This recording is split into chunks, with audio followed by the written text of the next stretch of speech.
এমন একটা পরিস্থিতি হয়ে গেছে। তো আমি আপনি মুসলমান ঘরে জন্মগ্রহণ করে যদি আমার আপনার মধ্যে যদি নামাজ না থাকে, যদি আমার আপনার মধ্যে যদি ধর্মীয় স্লোগান না থাকে, যদি আমার আপনার মধ্যে যদি ধর্মীয় কোনো আদান প্রদান না থাকে, যদি আমার আপনার মধ্যে যদি সালাম কালাম যদি না থাকে, তা আমি আপনি মুসলমান হয়ে বিবেচনাটা করবো কি করে? তুমি রাস্তা দিয়ে হাঁটছো, একটা মুসলমান ঘরের ছেলে তোমাকে দেখলে বোঝা যায় না তুমি মুসলিম কি কাউরা। একটা হিন্দুর ছেলে, একটা বাগদির ছেলে তারা মুখে দাঁড়িয়ে রেখে ঘুরছে, সে ফ্যাশন করুক আর যাই করুক। আর মুসলমানের ঘরেরা দাঁড়িয়ে চেয়েছে, তারা মাথায় টুপি নেই, গায়ে পাঞ্জাবি নেই, সেই ইহুদি নাসারাদের থেকে আরো খারাপ ড্রেস তারা ড্রেস আপ করে রাস্তায় চলাফেরা করছে।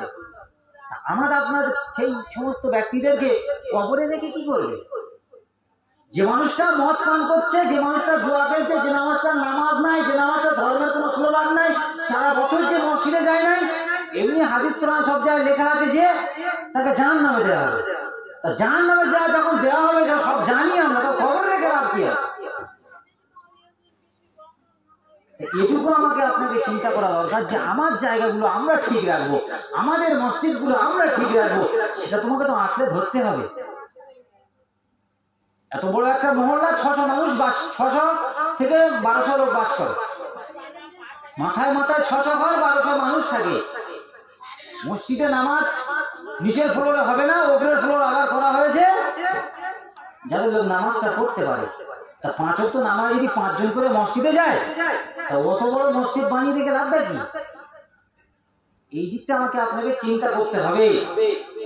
আমি আপনি মুসলমান যারা 2-5 জন 4 জন যারা আমরা আপনার নামাজ কালামে যাচ্ছি, আর যে সমস্ত বেনামাজি মানুষগুলো আছে এরা নামাজের ধারে কাছে যায় না, হাদিস শোনার জায়গায় তারা পৌঁছায় না, মিলাদ মহফিলে যারা বসে না, এই শ্রেণীর মানুষগুলো, এই সমস্ত যারা বলনেওয়ালা আর কারণেওয়ালা গুলো এদের উপরে এমন ভাবে কথাবার্তা বলে যে এদের থেকে যেন ওরা অধিক পরিমাণ জ্ঞানী। আজকালকার পরিস্থিতি এটা হয়ে গেছে। তুমি একজন মানুষ, তোমাকে ইসলাম শরিয়াতের উপরে কতটা পরিমাণ চলতে হবে সেই অভিজ্ঞতাটুকু তোমার নেই। তোমার বিবি রাস্তায় কেমন ভাবে চলাফেরা করছে, তোমার বাচ্চা কাচ্চা রাস্তায় কেমন ভাবে চলাফেরা করছে, সেদিকে তোমার কোনো অভিজ্ঞতা নেই। আজকে তুমি একটা বাড়ির গার্জেন হয়েছো, তোমার ফ্যামিলি তুমি সারাতে পারছো না, তুমি তোমার আহলে বরকতদের সারাতে পারছো না, অন্য মানুষকে নিয়ে তুমি সমালোচনায় ব্যস্ত হয়ে গেছো। তুমি যখন অন্য মানুষকে নিয়ে সমালোচনায় ব্যস্ত হয়ে গেছো, আল্লাহ পাক রব্বুল আলামিন বলছে, বান্দা তুই তো নিজের আহলে বরকতদের তো সারতে পারলি না, তুই অন্য মানুষটা তুই কি করে বিবেচনা করছিস? আমি আজকে এইখানে বসে বসে আপনাদের সম্মুখে কোরআন হাদিসের কথা শোনাচ্ছি, দুটো ভালো কিংবা খারাপ কথা শোনাচ্ছি। যদিও আমি এখানে আজকে বসেছি মাথায় পাগড়ি পরে, পাঞ্জাবি পরে, বড় জুব্বা পরে আজকে এখানে এসেছি, তাই আপনারা ভেবেছেন যে একজন আলেম মানুষ আমাদের সম্মুখে এসে কোরআন হাদিস দিয়ে আলোচনা করছে। যদি এখান থেকে জলসা করে গিয়ে যদি বাড়িতে গিয়ে যদি এক কলকে গাঁজা টেনে বা এক বোতল মদ টেনে যদি আমি শুয়ে থাকি, তা কেউ বুঝতে পারবে যে আমি মাতাল কি আমি গাঁজাখোর? কেউ বুঝতে পারবে না। আমি মদ খাই, আমি জেনা করি, আর আমি যদি সুদের ব্যবসা করি, যাই করি, যদি আমি মসজিদে ইমামতি করি, কোনো মানুষের অজান্তে কোনো মানুষ বুঝতে পারবে যে মদখোর? কেউ বুঝতে পারবে না। কিন্তু আমার পিছনে তারা নামাজ আদায় করে যাবে। কিন্তু আমাকে চিন্তা করতে হবে, আমার নফসকে চিন্তা করাতে হবে যে আমি যে আজকে আমার জীবনটা বেকার করছি, যে আমি যে আমার জীবনটা আজকে খারাপ রাস্তায় নিয়ে চলে যাচ্ছি, আরো 10টা মানুষকে কিভাবে আমি খারাপ রাস্তায় নিয়ে চলে যাই। তুমি যখন নামাজে যাচ্ছ না, যখন তুমি একটা নামাজি মানুষের উপরে কটু কথায় কথা বলছো, তোমার পাশে বসে থাকে একটা বেনামাজি, সে আর কোনোদিন মসজিদে যাবে না, কারণ সে তোমার সঙ্গটা নেবে। কারণ তুমি যেমন মুনাফিক, তুমি যেমন চরিত্রহীন, ও তোমার সঙ্গ নিয়ে তোমার সঙ্গে চলবে, নামাজির সঙ্গ কোনোদিন নেবে না।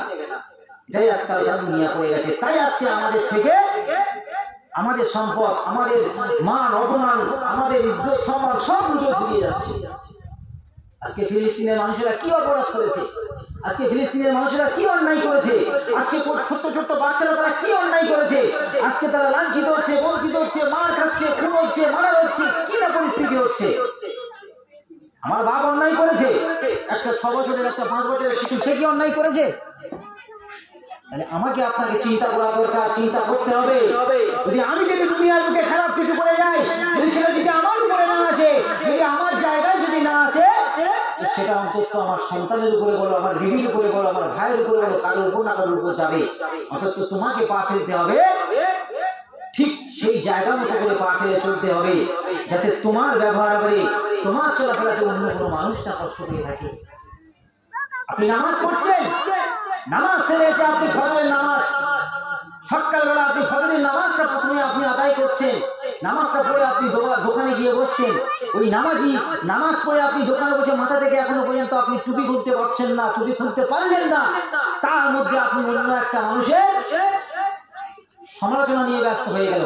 কোনো একটা মানুষের ব্যাপারে যখন কেউ একটা খারাপ কথা বললো বা কোনো একটা না জেনে একটা কথা বললো, এক শ্রেণীর মানুষদেরকে দেখতে পাওয়া যায় যে তারা তাদেরকে নিয়ে এমনভাবে সমালোচনা করতে শুরু করে দেয়, ওই মানুষটার মুখ থেকে এই কথাটা অন্তত একবারের জন্য বেরোয় না যে জিনিসটা তুমি বিবেচনা করতে পারলে না, যেটা তুমি সঠিক তুমি জানলে না, সেটা নিয়ে তুমি কেন আলোচনা করছো।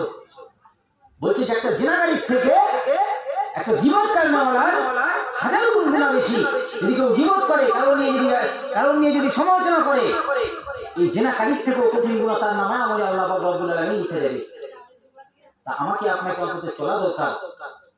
ভিখারি ভিক করতে আসছে, পারলাম 5 টাকা দেবো, না পারলে তাকে গালি দিয়ে, তাকে ছোট করে, তাকে অপমান করে এখান থেকে তাড়িয়ে দেবো না। আজকে আমরা শিক্ষা থেকে পিছিয়ে, আজকে আমরা ধর্মীয় জায়গা থেকে পিছিয়ে, তাই আজকে আমাদের উপরে এত লানত আসছে, আমাদেরকে এত বেইজ্জতি হতে হচ্ছে, আমাদেরকে এত লাঞ্ছিত হতে হচ্ছে, আমাদেরকে এত বঞ্চিত হতে হচ্ছে। তার কারণ